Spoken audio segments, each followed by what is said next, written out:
কুষ্টিয়ায় 4টি আসনের মোট 599টি কেন্দ্র রয়েছে এবং এই 599টি কেন্দ্রের মধ্যে 125টি কেন্দ্রকে ঝুঁকিপূর্ণ ঘোষণা করেছে আইন শৃঙ্খলা বাহিনীর সদস্যরা। তবে এখন পর্যন্ত কোনো ধরনের অপ্রীতিকর ঘটনা ঘটেনি। প্রার্থীরা অভিযোগ করছেন যে তাদের নামে ফেসবুক সহ সামাজিক যোগাযোগ মাধ্যমে বিষোদ্গার করছেন কিংবা অপপ্রচার চালাচ্ছেন অনেকে। আমি একটু এখানকার ভোটারদের সাথে কথা বলতে চাই, তারা ভোট নিয়ে কি ভাবছেন একটু জানতে চাই। আর একদিন বাদেই তো ভোট, কি ভাবছেন আপনারা? না, সুষ্ঠু নির্বাচন হবে আশা করি। এবছর কোনো অপ্রীতি ঘটনা হওয়ার সম্ভাবনা নাই। এখনো তো কোনো রকম সমস্যা দেখা যাচ্ছে না, তবে সমস্যা যে হবে না এমন কোনো নিশ্চয়তা দেওয়া যাচ্ছে না। যেটা সমাধান দরকার বলে মনে করেন? কুষ্টিয়ার সমস্যা, সবচেয়ে বড় সমস্যা এখন রয়েছে আমাদের কুষ্টিয়ার মাঝ দিয়ে যে রেল লাইনটা গিয়েছে, এই রেল লাইনটা সরাইয়ে যদি একটা সাইডে দেওয়া যায় তাহলে আমরা এই যে যানজট মুক্ত হতে পারি আর কি।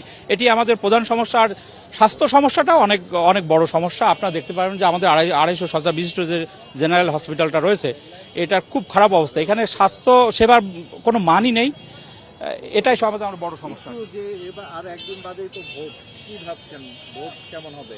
আমরা চাই যে সুষ্ঠু নির্বাচন হোক এবং সেইটাই আমরা দেখতে পাচ্ছি। এতদিন পর্যন্ত নির্বাচনের তফসিল ঘোষণা হওয়ার পরে বেশ সুন্দরভাবে সুষ্ঠুভাবে কার্যক্রমগুলো হয়েছে এবং পরবর্তীতে আমরা আশাবাদী যে ভোট একেবারে গণনা এবং রেজাল্ট হওয়া পর্যন্ত একটি সুষ্ঠু প্রক্রিয়ায় এটা ভোটটা সম্পাদিত হবে।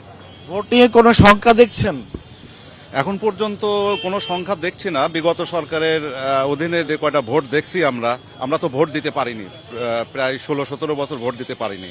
তো আমরা এখন নতুন করে ভোট দেব। আমরা যে প্রার্থীকে আমরা পছন্দ সেই প্রার্থীকে ভোট দেব। আমি মনে করি এমন প্রার্থী কুষ্টিয়াতে বিজয় হবে যারা টেন্ডারবাজি, চাঁদাবাজি এর সাথে যারা যুক্ত না, যারা সৎ, ন্যায় ইনসাফের পক্ষে, স্বাধীনতার পক্ষে যারা কাজ করবে, আমরা মনে করি তারাই এই কুষ্টিয়াতে তারা জিতবে। যে পরিমাণ উন্নয়ন হওয়া দরকার ছিল, যে জায়গাগুলো, যে প্রবলেমগুলো আমাদের অ্যাড্রেস করা দরকার ছিল, এটা আসলে বিগত বেশ কয়েক বছরে তো হয়ই নাই। বরং আরও বেশ কিছু ইনফ্রাস্ট্রাকচার আমাদের আসলে মানে অকার্যকর হয়ে গেছে। তা আমরা যেটা মনে করি যে রাস্তায় আপনারা এখনো দেখতে পাচ্ছেন যে আসলে যে পরিমাণ জ্যাম, যানজট, এই জিনিসগুলোকে অ্যাড্রেস করা খুব দরকার।